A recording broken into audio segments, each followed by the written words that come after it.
علي امین ګنډاپور چې دنو مریم نواز ته چیلنج ورکړی اډیاله جیل ته چې دنو پوج تعینات شوی دی شیلینګ چې دنو مکمل تور باندې جاری دی روډونه مکمل تور باندې بند دي ملګرو څنګه چې تاسو ته پته چې نن د پی ټی آی احتجاج دی کنه په دې څلورو ټاپیکونو بس راځه خبرې کوم ملګرو په دې کې اولنې خبره ده چې روډ مکمل تور باندې بند دی روډ چې دنو هغه مکمل تور باندې کانټینر یې خو دي خلکو ته ډیر زیات تکلیف دی او کوم شهري چې دي نو هغه ته هم ډیر زیات تکلیف دی ملګرو په عوام باندې مکمل تور باندې شیلینګ شروع شوی دی عوام چې دنو شیلینګ پکې په چې دنو د 144 لګیدل راغانه پس چې نو شیلینګ مکمل تور باندې شروع کړی دی عوام ته ډیر زیات تکلیف دی ملګرو هغه چې کوم احتجاج کاوه لیاقت باغ کې نو مکمل تور باندې هغه ته تکلیف شروع شوی دی ځکه چې علي امین ګنډاپور چې نو هغه هم روان دی په لار باندې دی اوس قابو شوی دی ملګرو بل طرف ته چې نو اډیاله جیل ته چې نو پوج تعینات شوی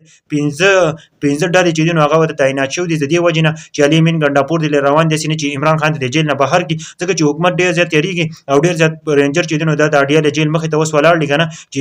ګروپونه جوړ کړل 15 شپږ ګروپونه چې دي په هغه کې ولاړ دي ملګرو او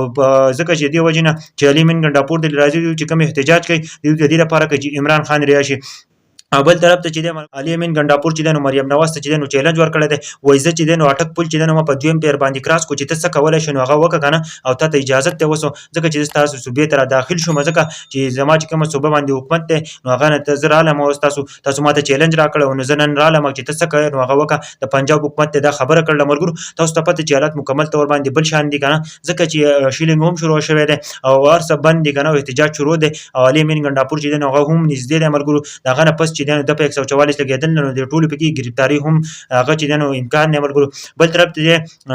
اکرم راجا چې نو هغه هم جیل ته وړو او بریسټر ګوره هم ولا او وګ چې نو هغه پس چې نو هغه بیرته ریا شول ملګرو نوې معلومات چې نو دارال کنه تاسو ته پته ده چې علي امین ګنډاپور چې کله د اټک پل کراس کو نو هغه ډیر زیات غوسه وکنه عوام بس ډیر زیات روانو کنه دغه قابلیت ډیر زیات غټه وغه د چیلنج ورکو کنه ویل چې مریم نواز ته ویل چې تاسو کولای شنو وسوکه کنه زه چې نو تاسو به تر داخل شوم کنه او زه چې نو اټک پل باندې په دویم پیر باندې را ځکه چې تاسو ماته چیلنج راکړو چې ته پاټک پل باندې راوړ چې موږ تاسو سره سکو نو ویل چې نو په دویم پیر باندې ماټک پل دار کراس کو او ان شاء الله بیا به راځم او بیا به راځم چې مریم نواز ته چې تاسو کولای شئ نو هغه وکملګرو دا نوې معلوماتو کنه چې علي امین ګنډاپور ډیر زیات غوسه و ځکه چې هغه ته چیلنج ورکړی شوی دی ځکه چې په پی ټی آی باندې شیلینګ شروع ده په پی ټی آی باندې پابندي شروع کیږي مخصوص کوم سیټونه چې هغه ول نه ورکړي الیکشن کمیشن ځان خو ورغو دی راغسي د ملګرو د نوې معلوماتو د نور ملګرو سره ضروري شي چې موږ پی ټی آی ټایګران تورسي